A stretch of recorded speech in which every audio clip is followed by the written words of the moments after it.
Traffic जामहरुमा एउटा एकदमै common mistake हुन्छ धेरै जसोको हैन। हामीले के गर्छौं भने धेरै लामो समयसम्म ट्राफिक जाम छ भने अफ कोर्स बाइक बन्द गर्छौं नि हामी सबैले। तर धेरैले चाहिँ अब हामी किल स्विच युज गर्दा गर्दै हामीलाई चाहिँ के बानी पर्छ भने किल स्विच हामी अफ गरेर यत्तिकै छोडिदिन्छौं क्या। त्यो बेलामा चाहिँ के हुन सक्छ भने तपाईको बाइक त रन भइरहेछ, तपाईको यो मिटरहरु डीआरएलहरु सबै अन हुन्छ नि त लाइट्सहरु, अनि त्यो चाहिँ पावर डाइरेक्टली तपाईको बाइकको ब्याट्रीबाट गइरहेछ के।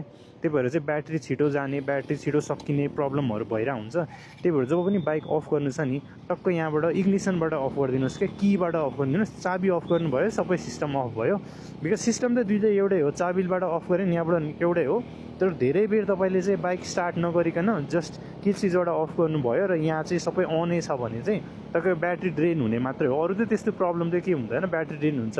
अन भइसकेपछि चाहिँ त्यो ब्याट्री आफै चार्ज भइरा हुन्छ। बट जस्ट बाइक अफ भयो भने चाहिँ ब्याट्री सकिरा हुन्छ, त्यति मात्रै हो। अब जस्तै सानोतिनो जाममा त धेरै फरक नपर्ला हैन। तर अब जस्तै भर्खर यो साद्दो बाटोहरु यताउता जस्तो ठुलो जाम हुन्छ जहाँ चाहिँ 200 सेकेन्ड 250 सेकेन्ड 300 सेकेन्डसम्मको पनि जाम हुन्छ नि त। त्यो बेलामा तपाईले अब ब्याट्री यत्तिकै के रे किल स्विचबाट मात्र अफ गरेर छोडिदिराख्नु भयो भने त्यो ब्याट्री कन्ज्युम हुने, ब्याट्री छिटो छिटो सकिने प्रब्लमहरु त्यही भएर हुने हो क्या। अब धेरैलाई थाहा नै होला तर कति बेला थाहा भएको कुरा हामीले अनकन्सियसली नगरिरहेको पनि हुन्छ क्या। किनकि किल स्विच भइसकेपछि यहाँबाट सजिलो लाग्छ कि सबैलाई अफ गर्न, यहीँबाट अफ गर्ने बानी हुन्छ। यो चाहिँ हामी मतलब गर्दैनौँ क्या। अब यो कुरा तपाईलाई थाहा थियो थिएन यो चाहिँ मलाई कमेन्टमा भन्नु होला। म चाहिँ बेला बेला मैले नि यो मिस्टेकहरु गरिरा हुन्थे क्या। त्यही भएर चाहिँ जस्ट अब सानो कुराहरु बेला बेला याद आइरहँदाखेरि चाहिँ यसो भनिदिएको राम्रो हो जस्तो लाग्छ। मलाई चाहिँ आफूसँग जानेको कुराहरु यसो शेयर गरिदिँदा अब धेरैलाई त थाहा नै हुन्छ अलरेडी, तर कसैलाई थाहा छैन भने उनीहरुलाई हेल्प पनि हुन्छ नि त यस्तो कुराहरुले।